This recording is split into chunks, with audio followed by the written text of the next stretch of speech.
ছড়ি technical school এবং কলেজের যে শিক্ষক সোহেল রানাকে একই প্রতিষ্ঠানের ছাত্রীকে ধর্ষণের অভিযোগে কিছু বিক্ষুব্ধ শিক্ষার্থীদের গণপিটুনিতে যে মৃত্যুর ঘটনা ঘটেছে এবং সেই ঘটনায় খাগড়াছড়িতে কিন্তু উত্তেজনা বিরাজ করছে। মঙ্গলবার সকালে অধ্যক্ষের কক্ষে অভিযুক্ত সোহেল রানাকে অবরুদ্ধ করে রাখে বিক্ষুব্ধ শিক্ষার্থীরা। পরে দুপুরে গণপিটুনি দেওয়া হলে মারা যান শিক্ষক সোহেল রানা। এরপর তার মৃত্যুর খবর ছড়িয়ে পড়ে এবং দুই পক্ষের মধ্যে ধাওয়া পাল্টা ধাওয়ার ঘটনায় এক উত্তেজনাকর পরিস্থিতির সৃষ্টি হলে পরিস্থিতি নিয়ন্ত্রণে জেলা সদরে অনির্দিষ্টকালের জন্য 144 ধারা জারি করে প্রশাসন।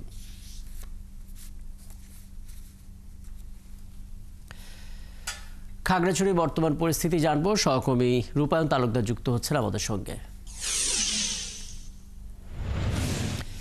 রূপায়ণ, 144 ধারা যখন জারি করা হয়েছিল গতকাল, বলা হচ্ছিল সেটা অনির্দিষ্টকালের জন্য, এখনো সেটা বলবৎ আছে কিনা, প্রশাসন আসলে কি বলছে, এবং যে শিক্ষক সোহেল রানাকে হত্যা করা হয়েছে এই ঘটনায় মামলা হয়েছে কিনা, কেউ আটক হয়েছে কিনা, এবং এখন পর্যন্ত আসলে পরিস্থিতি কি দেখছেন আপনি, উত্তেজনা কতটা কমলো? হ্যাঁ রাকিব, আপনার শেষ প্রশ্ন দিয়ে আমি শুরু করতে চাই। গতকাল বিক্ষুব্ধ শিক্ষার্থীদের গণপিটুনিতে শিক্ষক মারা যাওয়ার পর থেকে যে সহিংস ঘটনা সৃষ্টি হয়েছিল, সেই ঘটনার পরিপ্রেক্ষিতে গতকাল পর্যন্ত পরিস্থিতি থমথমে ছিল। আজ আমি সকাল থেকে বিভিন্ন এলাকা ঘুরে দেখেছি। আমি এই মুহূর্তে দাঁড়িয়ে আছি খাগড়াছড়ি টেকনিক্যাল টিটিসি এবং মহিলা কলেজ এলাকায়। তো আমি সকাল থেকে দেখেছি মানুষ মোটামুটি আসা যাওয়া করতেছে, চলাচল করতেছে, আর দোকানপাট খুলেছে, দূরপাল্লার যানবাহন চলছে এবং আপাতত সড়কের কিছু যানবাহন চলাচল করছে।